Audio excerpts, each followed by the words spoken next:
I'm Roland Stewart. My name is Stuart Howell. This hearing is being conducted by Utahns for Ethical Government, Logan, Utah, September 23rd, 2009. And the purpose of this public hearing is to satisfy or to be in compliance with Utah state law, and is being videotaped and recorded, and the videotape will be submitted to the Lieutenant Governor's office. We would welcome all of you. We will follow the agenda, which is at the rear of the room. We have special guests here with us tonight, Kim Birmingham from the State Board of Education, Alan Smith, who is an attorney representing or volunteering his time for Utahns for Ethical Government. As I said, my name is Stuart Howell. Margaret Obrey, a friend of ours, was going to speak in support of this, but she was unable to come, and so I will make a few remarks. Once we've heard from me, there will be an explanation of the signature gathering process. Then we'll open up to question and answers, and we have at least one person who's going to ask a question.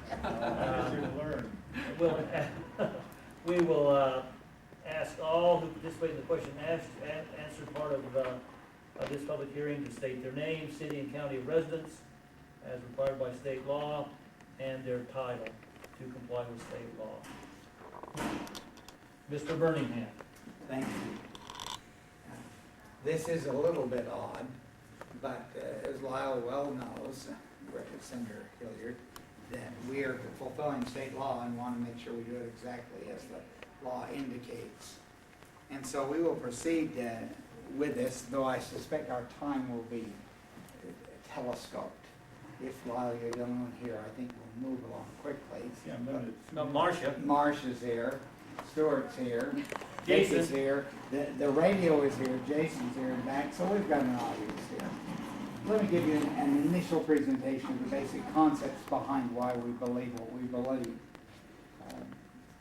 The title slide at the top talks about Utahns for Ethical Government. I would like to point out to begin with that we are a bipartisan organization. We have worked very, very hard to make sure that we are not identified as Republican or Democrat.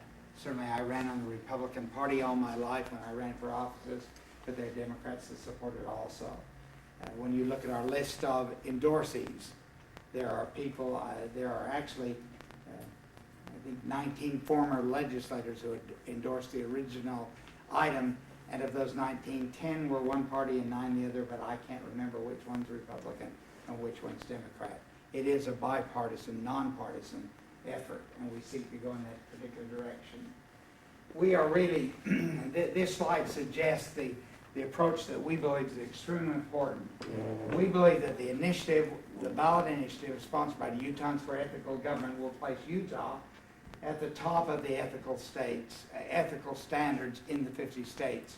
Right now, unfortunately, we believe there's good evidence to suggest that we are at the back of the pack. We need to move from the back of the pack up to the front, and that is our particular goal. I enjoy Calvin Grondell, and you may read the Ogden Standard Examiner on occasion, and he puts in some wonderful cartoons.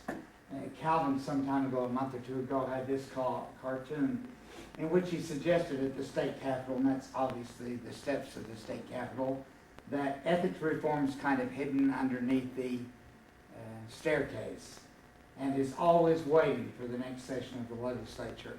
It is our goal by sponsoring this position to bring it out into the public, to bring it into the light, and to talk about things that will really bring about major ethics reform. What I want to do is talk specifically about one aspect. As far as our presentation is concerned tonight, we talk about 3 aspects. First of all, why are we sponsoring this ethics initiative? What is it exactly? And how can you help? And we have our opening presentation along those particular lines. I'm going to talk about the first one, why. Alan's going to talk about the what, what's in the content of it. We'll talk a little bit about how you can help.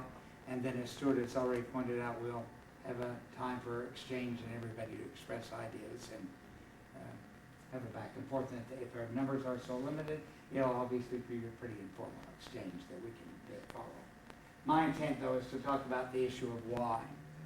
And I wish to give you a series of illustrations, and they're only illustrations, and I will give evidence from various news sources that cite particular violations that are really troubling to me and troubling to a lot of other people that are in favor of the ethics initiative. First of all, I said, did you know that Utah is only one of 10 states without an independent state commission? This evidence, of course, comes from the Office of Legislative Research and General Counsel and the Governor's Commission on Strengthening Utah's Democracy. A little later on in the quotation, which I put in front of you, it points out that 36 of those states' commissions oversee legislative activities. So we are in the very bottom quartile, certainly, as far as ethics commissions are concerned. That's clear. The question then is, well, why do we need an independent commission? What is that? That follows. And to me, I've tried to put that answer here. And I think the best illustration is an event that happened last fall.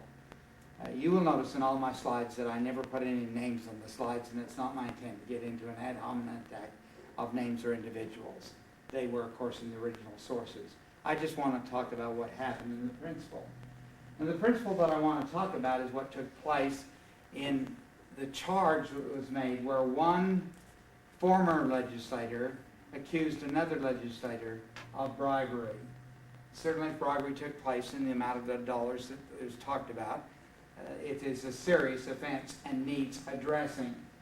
Under the existing system, an internal committee in the state legislature made up of 8 people, 4 Democrats and 4 Republicans, and this of course was in the House because that's where it took place, heard the complaint.